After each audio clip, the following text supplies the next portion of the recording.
Ciao, sono Elvis e oggi parliamo di K-drama. Oggi facciamo il video finale riassuntivo del K-drama Marry My Husband, andato in onda su Prime Video.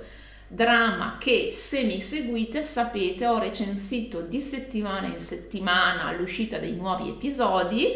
Se non mi seguite, è un drama che ho recensito di settimana in settimana l'uscita dei nuovi episodi. E questo, come dicevo prima, è il video con le mie opinioni finali dopo che ho riguardato l'intero drama in tutte le sue puntate, una in seguito all'altra, appunto dopo la conclusione. Questo perché volevo recuperare, diciamo, una visione d'insieme e considerarlo nella sua interezza, andando a recuperare un attimino quegli aspetti che magari nella visione frammentata e intervallata degli episodi di 7 giorni in 7 giorni mi sono persa, ecco. Il dramma Marry My Husband è un revenge drama che coniuga il tema della vendetta con il tema della seconda occasione dopo la morte. La protagonista è malata di cancro allo stadio terminale e ha vissuto una vita profondamente infelice perché ha perso il padre quando aveva 23 anni. La madre l'ha abbandonata quando ne aveva 14 per rifarsi una vita con un altro uomo e non l'ha mai più cercata. A scuola è sempre stata bullizzata e sul lavoro è sempre stata guardata un attimino con sufficienza. Lei ha un marito che in questa fase della malattia la ignora, ma prima non è che la trattasse molto bene, anzi l'ha sempre umiliata, facendo passare tutte le mancanze della coppia come colpe sue, e inoltre anche la maltrattava fisicamente, aggredendola e a volte anche picchiandola. E quindi la vita felice che lei pensava di avere con questo uomo si è rivelata di fatto un buco nell'acqua. Ha soltanto un'amica che le è sempre stata vicina fino dai tempi della scuola. Però nel momento in cui si apre la storia la vediamo tornare a casa perché il marito buono a nulla, che oltretutto viveva alle spalle di lei perché si è licenziato dal lavoro e rimane a casa a non combinare niente, mandandola al lavoro anche dopo che lei riceve appunto la diagnosi di questo cancro oramai incurabile, le ha svuotato il conto e quindi l'ospedale le chiede i soldi per pagare i trattamenti che le servono, quantomeno per vivere l'aspettativa, la breve aspettativa di vita che i medici le hanno dato. Tornata a casa però cosa scopre? Scopre il marito a letto proprio con questa amica. Nasce una colluttazione e i due la spingono facendole perdere l'equilibrio, lei va a sbattere la testa contro un tavolino di vetro e muore. Si risveglia 10 anni prima, quindi nel 2013. La storia si svolge nei primi aprile. La data di morte di lei, della prima vita, è il 12 aprile 2023. Lei si risveglia il 12 aprile 2013, quando non è ancora sposata con l'ex marito, è soltanto fidanzata. E ovviamente è ancora amica di questa falsa amica che scopre invece essere una voltafaccia clamorosa. È decisa quindi a ottenere la sua vendetta e dovrà navigare le situazioni per riuscire a volgere gli eventi favorevoli a suo vantaggio e sbolognare la cattiva sorte sia del matrimonio che del tradimento che della malattia alle persone che le hanno fatto male.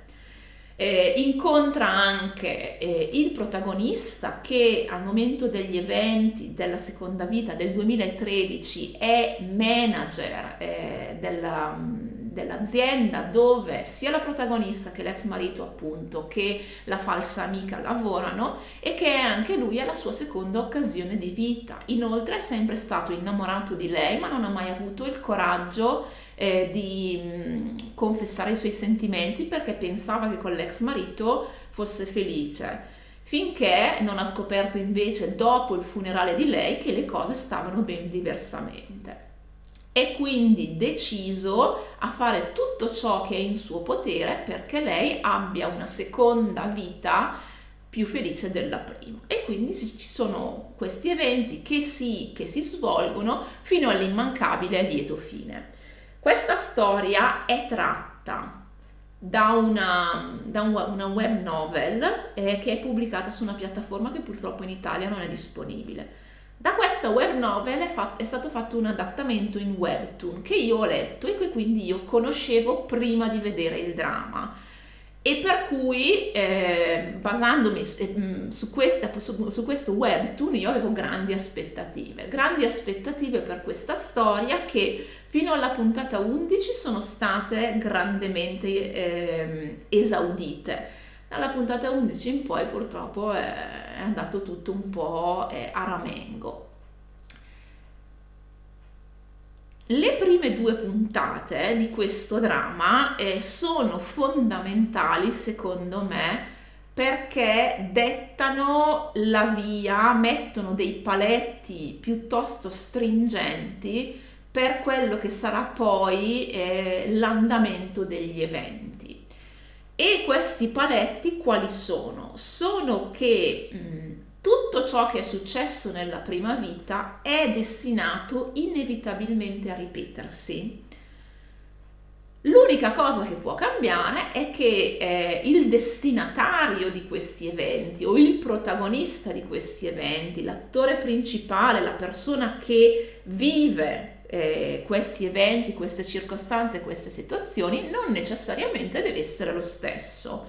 Ed è qui che sta secondo me il twist che rende questa storia molto più intrigante e molto più interessante e molto più ricca di suspense rispetto ad altri revenge drama con nuova possibilità di vita che abbiamo visto in passato.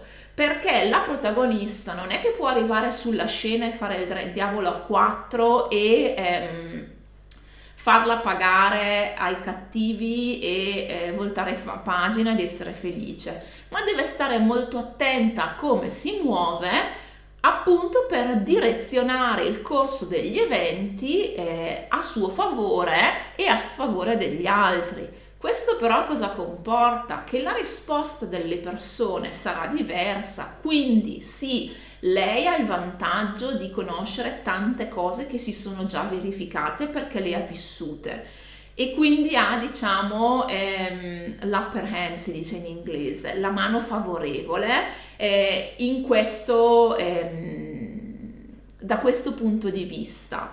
Però è anche vero che non può prevedere il futuro, non sa come gli altri personaggi sulla scena risponderanno a queste nuove circostanze, e quindi deve sempre stare un po' allerta, deve esercitare una certa cautela e un pensiero strategico che rendono tutto quanto molto più avvincente. Ho detto che gli episodi fino alla fine della puntata 11 sono fatti estremamente bene. Ho apprezzato in particolare, fino alla puntata 11, il fatto che la protagonista non è questa Wonder Woman che arriva senza nessuna esitazione, decisa a farla pagare, non ha mai una battuta d'arresto, è sempre forte, è sempre proprio de ferro, come si dice, ma dimostra invece anche la fragilità e questi tratti anche, se vogliamo, di debolezza, perché deve fare i conti col fatto che, prima di tutto è stata uccisa nella sua prima vita, che non mi sembra esattamente un dettaglio da poco. Seconda cosa, deve imparare a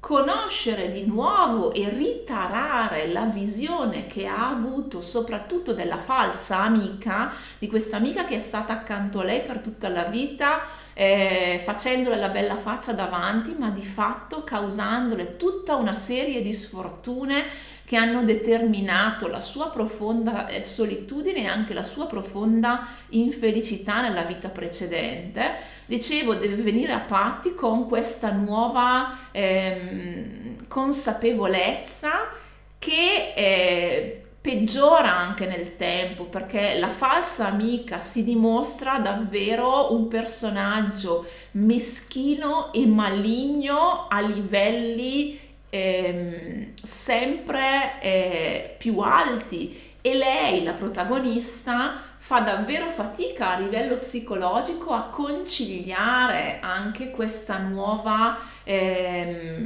presa di coscienza, perché da una parte si sente stupida per essere caduta in questo tranello nella prima vita, pur essendo ovviamente influenzata dal fatto che lei è sempre stata una persona molto sola e che è sempre stata trattata male, non riuscendo a capire il perché, e dall'altro non si riesce a capacitare, ripeto, di questo pozzo senza fondo di malvagità della falsa amica che la continua a bersagliare fin da quando era alle superiori. Questo perché loro due condividono un passato infelice.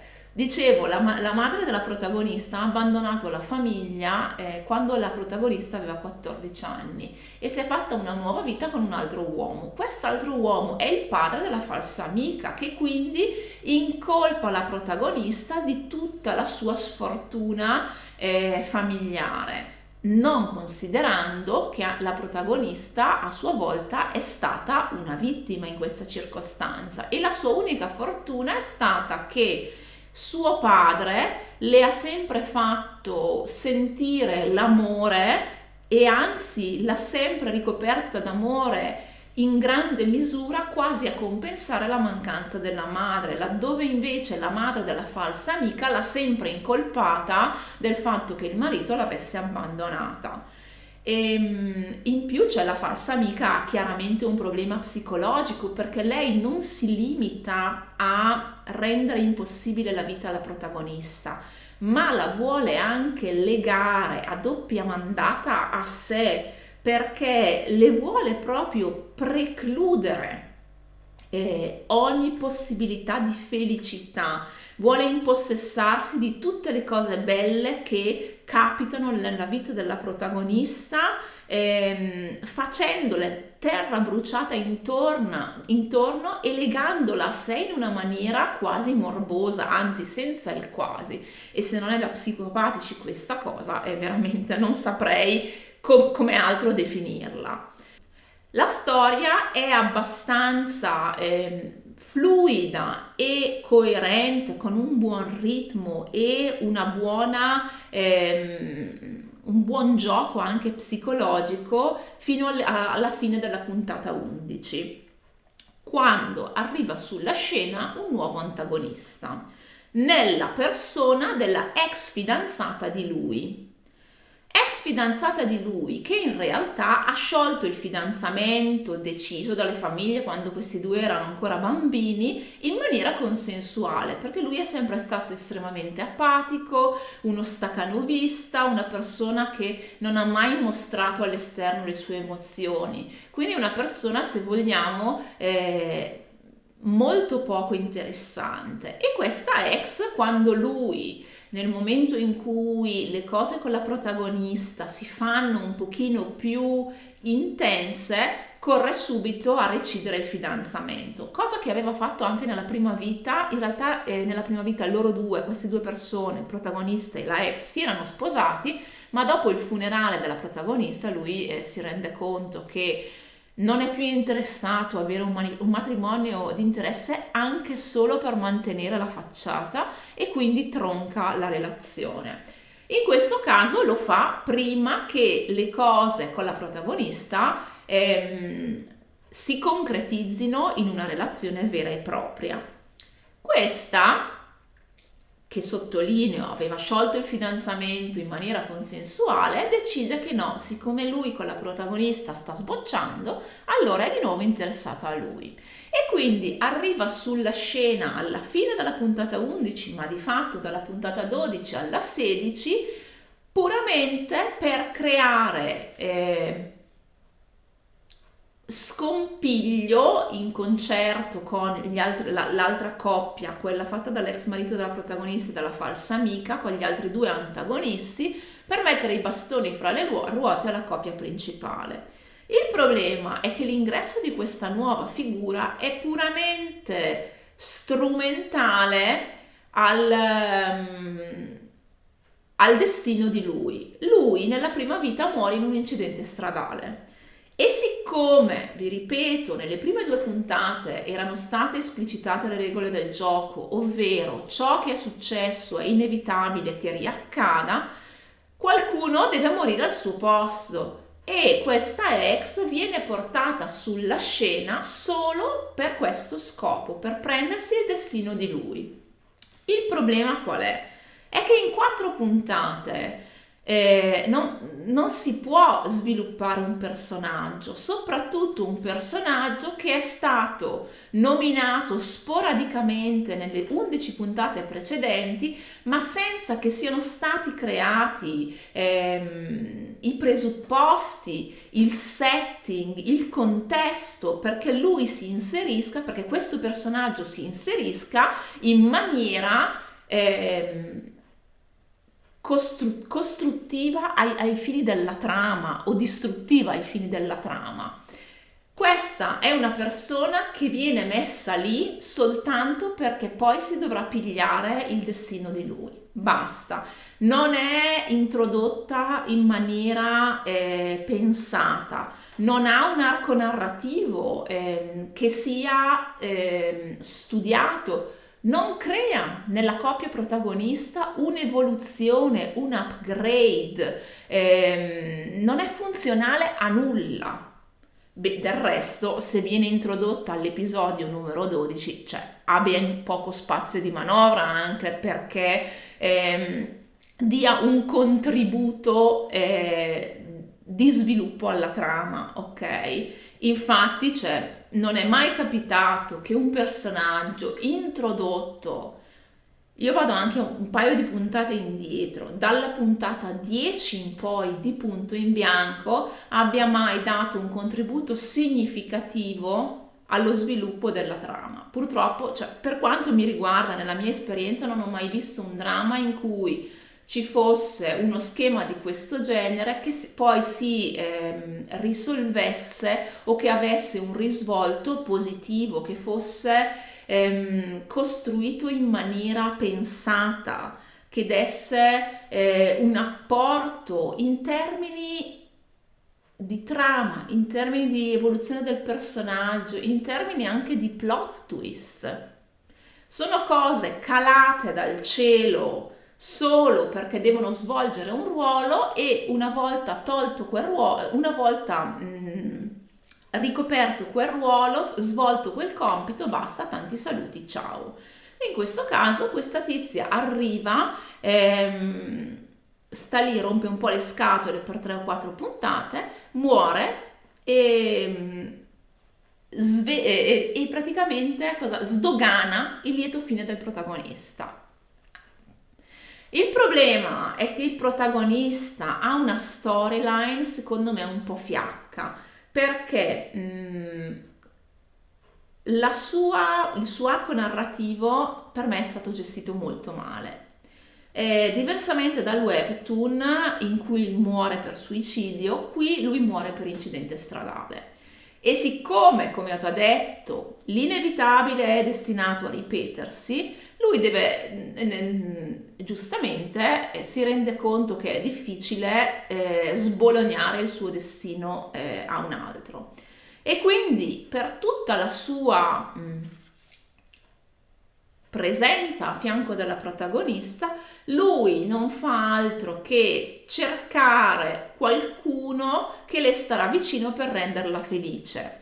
Il problema è che lo fa mettendo in atto il solito stratagemma pessimo della non comunicazione, perché numero 1, lui non dice che muore in un incidente stradale la protagonista fino all'episodio 13, se non mi ricordo male. Loro due scoprono che entrambi sono alla loro seconda occasione all'episodio 5 o 6. Però lei non sa appunto che lui è morto in un incidente stradale fino all'episodio, ripeto, 13, e quindi non riesce a capire perché lui che le sta vicino e che le dice che è innamorato di lei e è sempre presente, è un supporto per lei, non voglia spingersi oltre quando entrambi si scoprono innamorati l'una dell'altra, ok?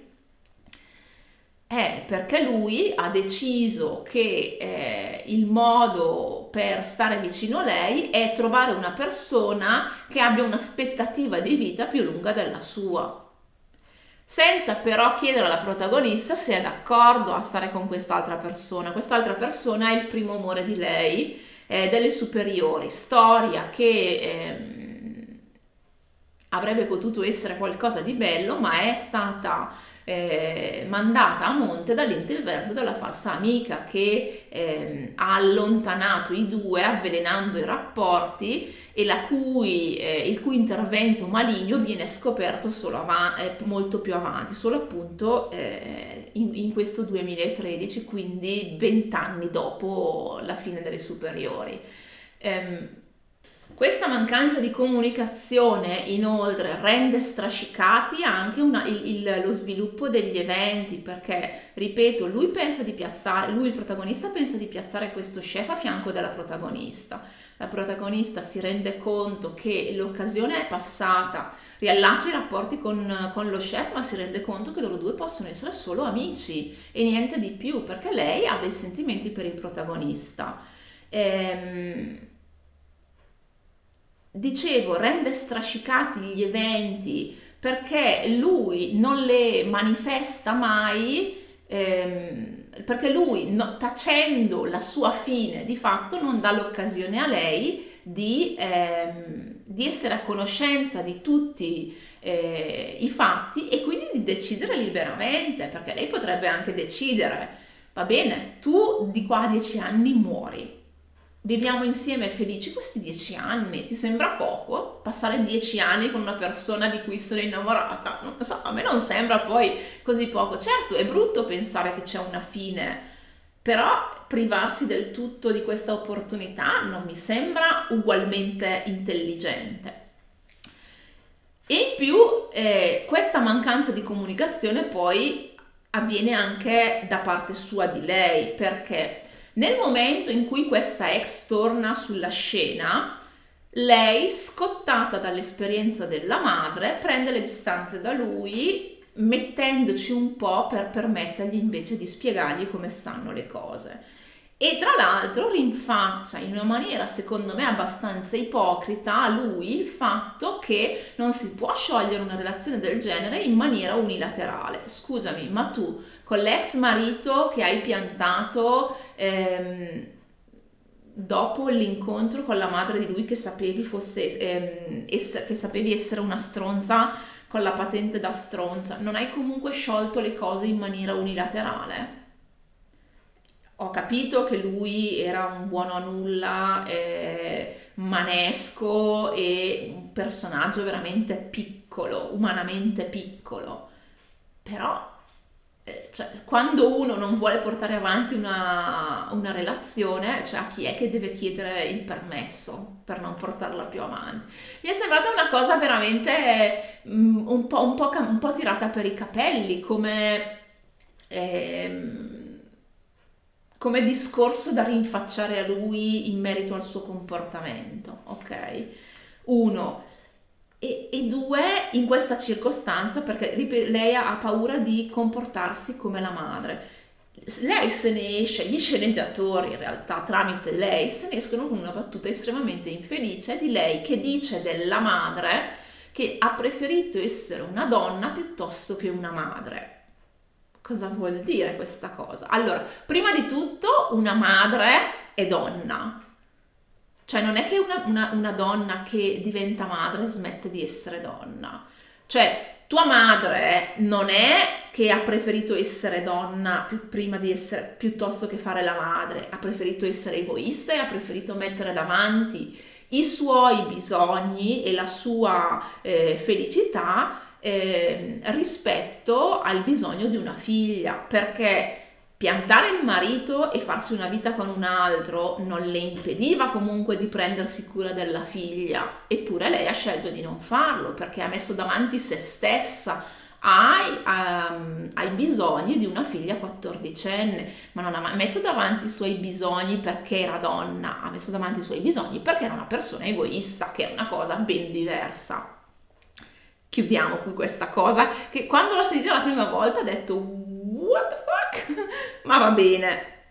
Questa introduzione del nuovo cattivo purtroppo sminuisce quasi i due cattivi originali e soprattutto mette per un paio di puntate in secondo piano la falsa amica, che è quella in realtà che ha il conflitto emotivamente e psicologicamente più profondo con la protagonista, è quella che poi alla fine cercherà di farla fuori trovando il suo epilogo con l'incarcerazione. Non si capisce però ripeto, questo nuovo cattivo cade dal cielo, ma siccome non è costruito sembra anche un'introduzione estremamente artefatta, che non contribuisce per nulla a un'evoluzione armoniosa, a uno sviluppo anche logico dei conflitti. Sembra piuttosto invece che la storia prenda un detour per poi ritornare sui binari principali, che vedono appunto la protagonista e la falsa amica contrapposte, perché veramente è il conflitto quello più profondo e è quello il conflitto che deve essere risolto alla fine, per appunto la risoluzione di tutte le storture, di tutto ciò che è andato male nella prima vita della protagonista. L'introduzione della backstory del personaggio maschile, così come è stata fatta, sembra quasi un'aggiunta che però non contribuisce alla ricchezza psicologica della trama principale. Io dico, vogliamo mettere questa cattiva aggiuntiva perché ci serve qualcuno che porti via la sfortuna di lui, il destino sfavorevole di lui, va bene, però la dobbiamo pensare in maniera un pochino più strutturata, e qua invece manca completamente la struttura, ed è per questo che dico che è un'introduzione, un innesto che in realtà non va da nessuna parte. Ci sono anche due coppie laterali sfruttate pochissimo, che sono quella dello chef. Lo chef è il primo amore della protagonista, che poi da grande è diventato chef, con la sorella del protagonista. Sorella del protagonista che per me è il personaggio migliore, perché è proprio uno di ray of sunshine, le persone sempre ottimiste, sempre entusiaste, cioè contente di vivere, ma non stupide, cioè non che vivono in una bolla avulsa dal mondo. Sono proprio quei personaggi felici di stare al mondo, ma non irrealistici, ok? Non ingenui. E quindi ogni volta che è sullo schermo è sempre veramente una ventata di allegria. E lei poi si innamora dello chef, che è comunque un personaggio molto carino, molto innocente quasi. Fanno una bella coppia, ma sono veramente, le loro scene insieme sono relegate proprio a 2 o 3 momenti nella puntata finale che sembrano quasi essere capitati per sbaglio. Stessa cosa è la situazione della manager, collega della protagonista, a cui tocca la sorte del cancro, di cui la protagonista si incolpa, e devo ancora capire perché non è che tu puoi decidere dove direzionare certe sfortune.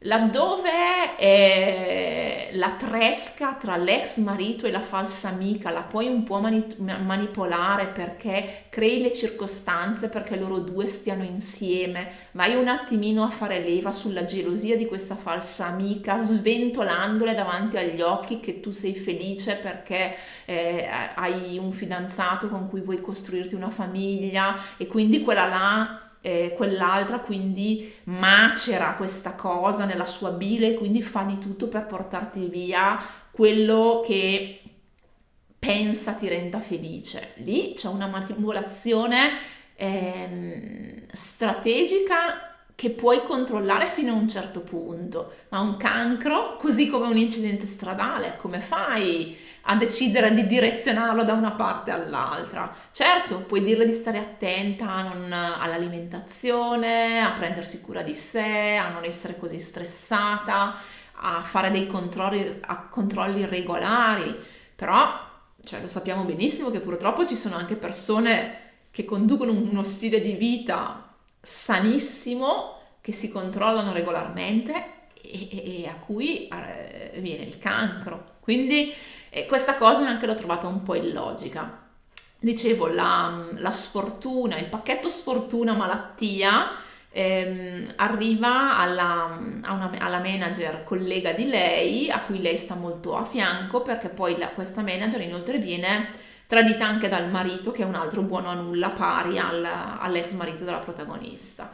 E c'è questo HR manager, il manager delle risorse umane, che lavora per la famiglia del protagonista, che si vede che ha un'attenzione particolare a questa manager, che ha un carattere molto remissivo, molto sottomesso, che si lascia un po' mettere i piedi in testa e non ha mai il coraggio di essere un pochino più assertiva, di far valere le sue idee o la sua posizione, e quindi subisce un po' le azioni di caratteri più forti, sia nella vita privata che nella vita lavorativa. Dicevo, questo HR manager invece, che è una persona molto retta, che non si fa, se vogliamo, irretire neanche dal potere, perché lui ha il soldo del nonno, però non esita anche col nonno del protagonista a dirgli: sì, allora tu mi stai facendo seguire il protagonista perché ha una relazione con la protagonista, però ti rendi conto che questi due sono felici? Cioè non ha paura di dire la verità anche quando può risultare scomoda alle orecchie di qualcuno che invece gli potrebbe portare dei vantaggi. Ecco, una persona retta. E lui ha un interesse, si vede, per questa manager invece molto più remissiva. Però rimane tutto nell'idea,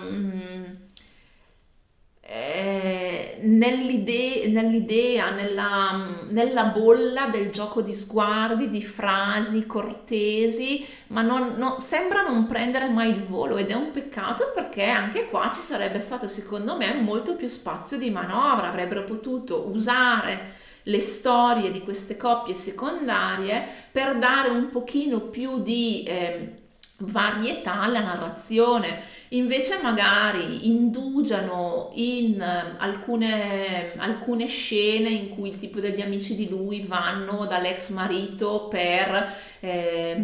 si travestono e vanno dall'ex marito per minacciarlo, al fine di velocizzare la concretizzazione del matrimonio di questo ex marito con la falsa amica, perché i protagonisti inizialmente pensano che con il matrimonio di questi due fedifraghi, da cui il titolo Marry My Husband, si chiuda il ciclo delle sfortune della vita precedente, ma di fatto non è così, perché succede poi che appunto l'altra manager scopre di avere il cancro, arriva l'ex fidanzata,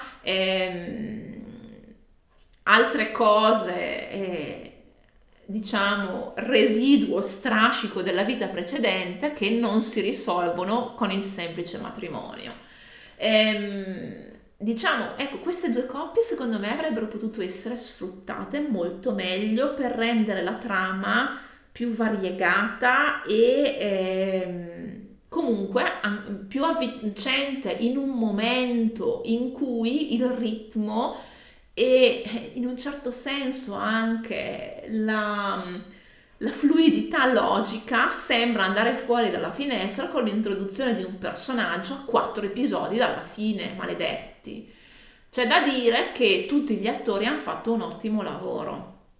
Tutti sono riusciti a rendere i loro personaggi al meglio. E una nota di merito va in particolare alla falsa amica, che è detestabile proprio, un personaggio, la gatta morta ma malvagia, ok?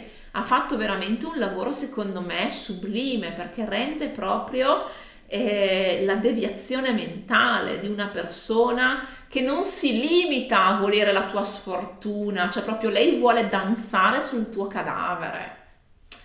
E quindi, allora, per concludere questo video, che temo sarà molto lungo, se dovessi dare un voto, starei fra il 6,5 e il 7, basato sulle prime 11 puntate che mi hanno tenuto veramente avvinghiata alla visione, aumentando il mio entusiasmo, fino a poi arrivare alla fine dell'11ª, in cui tutto è andato un po' a ramengo, con questo brusco risveglio dovuto a una direzione che secondo me non è stata pensata in maniera intelligente a monte, perché se è vero che ti serve un personaggio per quel fine, che è quello di portare via la sfortuna del protagonista, è anche vero che puoi pensare questa introduzione in una maniera un pochino più ragionata, più fondata, per amplificare l'effetto di questa new entry. Invece così di fatto è stato schiacciato tutto in 3 o 4 puntate, in cui ci sembra che le cose girino su se stesse, e anche questo protagonista, che è figlio di una famiglia super facoltosa con chissà che mezzi a disposizione, alla fine, se non fosse riuscito a convincere il segretario della ex, che anche lei, in quanto a deviazione mentale, non ha niente da invidiare alla falsa amica, perché lei torna sulla scena solo perché è convinta che, siccome lui era fidanzato con lei, allora nessun altro lo può avere. Ma non lo volevi nemmeno tu. Allora, cioè, cos'è? Te ti svegli una mattina che decidi che vuoi invadere, non lo so, modello risico, l'Australia, cosa fai? Allora l'Australia è tua. Poi stiamo parlando di una persona, tra le altre cose.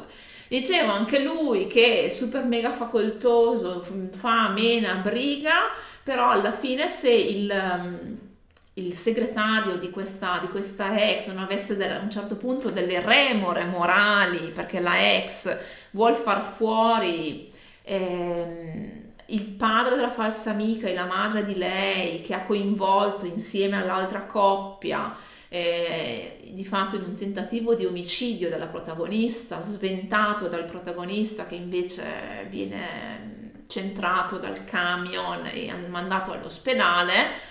Dicevo, se questo segretario non avesse avuto delle remore morali quando appunto la ex fidanzata vuol far fuori queste due persone per eliminare qualsiasi testimone che la potrebbe incriminare, di fatto tu cosa avresti in mano? Dici, fai tante minacce, ma non mi sembri molto incisivo dal punto di vista della contrapposizione all'antagonista, ok? E inoltre anche lui, questo protagonista, sembra vivere la sua seconda occasione puramente in funzione di lei, che è una cosa che io nei personaggi davvero sopporto un gran poco. Lo sopporto poco nei personaggi femminili che sembrano vivere come satelliti del personaggio maschile, ma lo sopporto poco anche nei personaggi maschili, cioè non lo sopporto nei personaggi, punto, a prescindere dal loro genere. Cioè mi piacciono delle persone che sappiano stare in piedi da sole, che abbiano un'identità propria. È vero che questo è sempre stato un po' l'ombra di se stesso e finché non c'era lei non sapeva che direzione prendere, però è anche vero che vuoi prenderti cura di lei anche quando tu non ci sarai più, va bene, diventa la migliore versione di te stesso, diventa il meglio che puoi essere, soprattutto nelle tue condizioni, cioè sei figlio di un multimega miliardario, quindi cioè, i mezzi li hai, puoi fare qualcosa di più di te stesso, no? E invece no, e lui in questo caso è satellite di lei. E poi ecco andiamo verso quest'ultima puntata in cui c'è, dopo aver archiviato tutte le sfortune della vita precedente e averle affibbiate ai vari cattivi, due dei quali muoiono, l'ex marito si prende la morte causa tavolino di vetro che era toccata alla protagonista. Il cancro viene affibbiato alla manager, ma poi viene risolto perché è preso in tempo. La ex fidanzata di lui si piglia la morte per incidente stradale e la falsa amica finisce in prigione, che non era successo nella prima vita, ma di fatto sconta le responsabilità delle sue azioni criminali. Ecco, finito questo, finalmente i due si sposano e poi c'è un fast forward. Si sposano, mi sembra, nell'anno 2017, quindi 4 anni dopo aver concluso le vicende, queste vicende, diciamo che ricalcavano gli eventi sfortunati della prima vita. Hanno 3 figli e il dramma si conclude tornando, non al punto di partenza, ma al punto di chiusura della prima vita di lei, perché si conclude il giorno della sua morte nella seconda vita, quindi il 12 aprile 2023, in cui loro hanno un appuntamento, tutti felici, cicicocò, si raccontano quanto si vogliono bene, quanto sono stati fortunati e quanto vivranno per sempre felici e contenti. Dicevo, il mio voto 6,5, 7, ma solo in virtù delle prime puntate, perché proprio poi c'è un brusco risveglio con questa perdita di direzione che secondo me non viene recuperata nemmeno nel lieto fine splendido splendente che ci viene mostrato, perché sì, è vero, il lieto fine ci soddisfa, però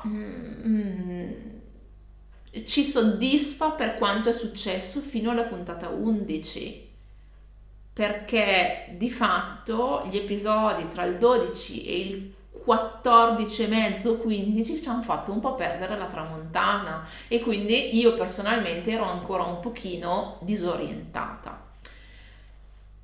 Ditemi cosa ne pensate. Ho cercato di mettere tutti i punti che mi sono venuti in mente e ribadisco, dopo una visione d'insieme di tutte le puntate uno via l'altra, ditemi cosa ne pensate di questo dramma, perché io fino alla puntata 11, lo dico, lo ribadisco e proprio lo continuerò a ripetere fino all'infinito, ero convinta che questo sarebbe stato uno dei drammi preferiti del 2024. Adesso non lo so, staremo a vedere cosa succederà nel corso di quest'anno. Bene, datemi la vostra opinione se avete visto questo dramma, cosa ne pensate, se avete seguito anche magari le puntate di settimana in settimana. Io direi che mi posso fermare qui anche per oggi, vi auguro buona giornata e alla prossima. Ciao!